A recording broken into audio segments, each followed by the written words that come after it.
السلام عليكم حبيباتي احبائي، كي دايرين؟ لاباس عليكم؟ نتمنى تكونوا في احسن الاحوال. اليوم ان شاء الله كيف ما شفتوا معايا في بدايه الفيديو غادي نقدم لكم طبق مغربي بامتياز، اللي هو كيف كنقولوا ليه التريد المغربي او الرفيسه او المدهوسه، كل واحد كيف كيقول لها. كيف كتشوفوا البنات، انايا هنايا بديت لكم بالمرحله الاولى اللي هي تحضير التريد اللي هو العجين. هنا خديت البنات دقيقه القمح اللي هو الفينو، خديت منه 2 زلايف كبار و3 زلايف كبار ديال الدقيق الابيض الفورس. المهم هنايا انا راه قسمت العجين على 2 لان العجانه صغيره شويه. اش كنديروا في هذا الدقيق؟ كنديروا فيه شويه ديال الملحه والماء باش كنجمعوا العجينه. في الحال بارد راه كنضيف لها شويه ديال الخميره الكيميائيه شويه. المهم خليت العجين ديالي حتى تعجن مزيان وتدلك، وها هو كنشكلوه على شكل كويرات كيف كتشوفوا على قد المقله اللي عندي. غادي نكمل العجين كله بهذه الطريقه، وغادي نتلاقاو ان شاء الله مع تتمه الفيديو.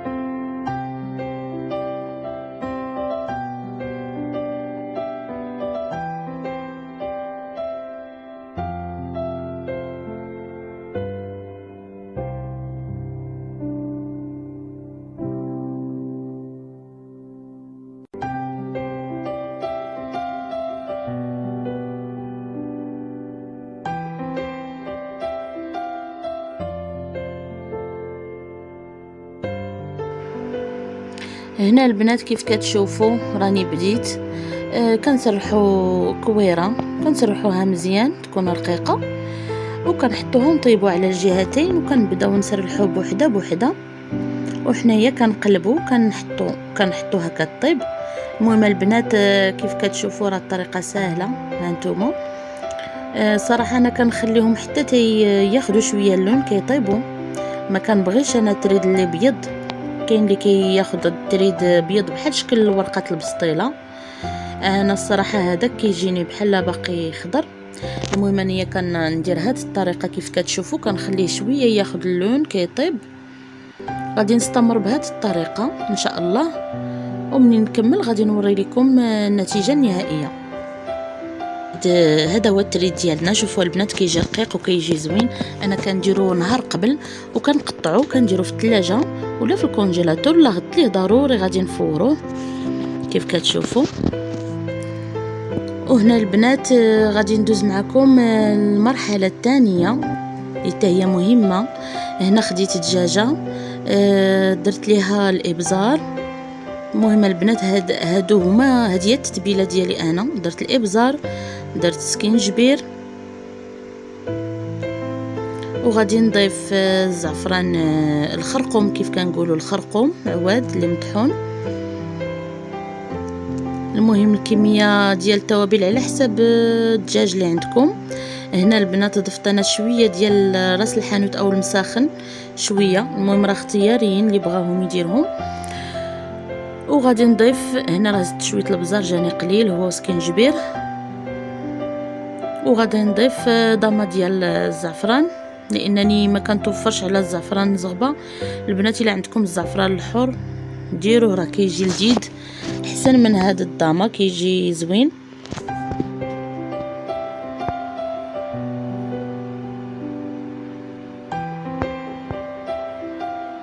وهنايا البنات غادي نضيف زيت العود اللي هي زيت الزيتون، غادي نضيف هذه الكميه وغادي نكمل بالزيت النباتيه. المهم نتوما اللي حبيتو كاين اللي كيدير فيه شويه ديال السمن.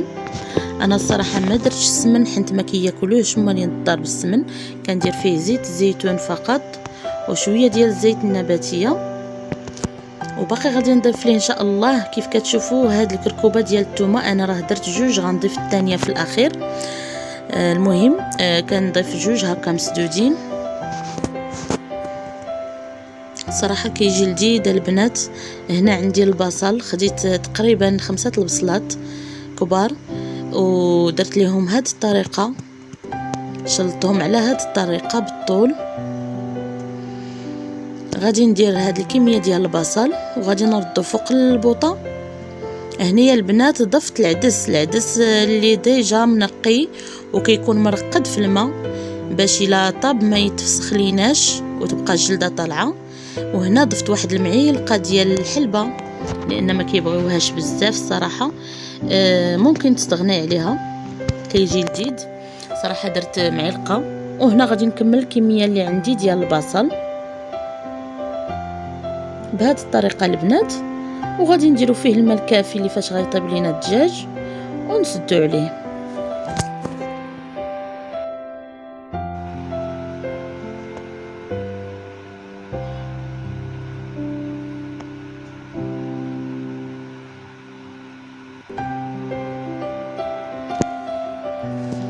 قبل ما نسدوها البنات كنضيفوا هاد الربيطه ديال المعدنوس صراحه، قزبور ومعدنوس الا عندكم بجوج علاش لا.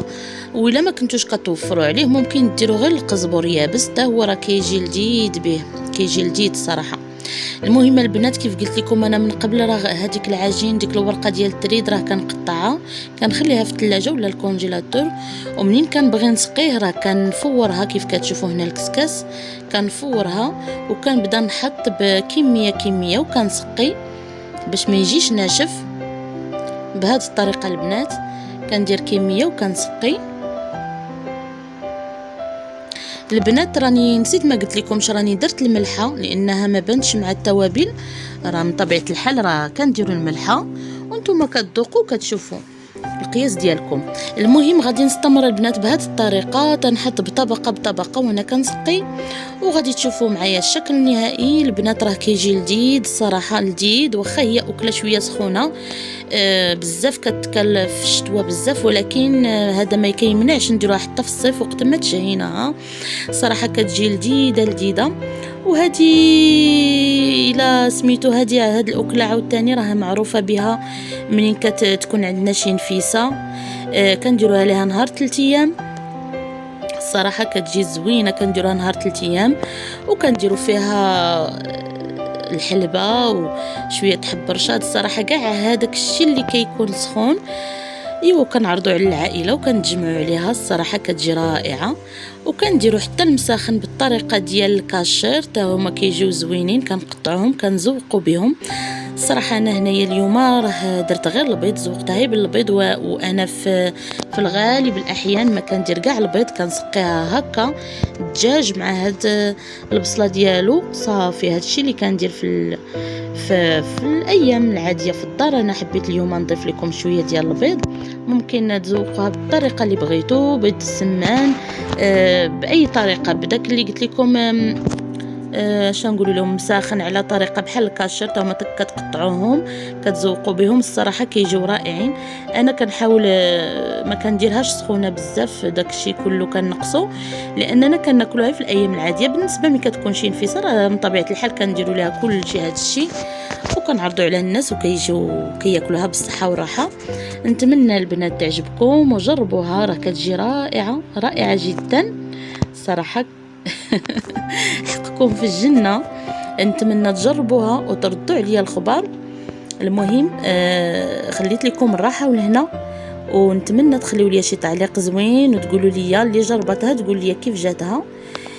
اذا نخليكم ان شاء الله الى وصفه اخرى، الى اللقاء.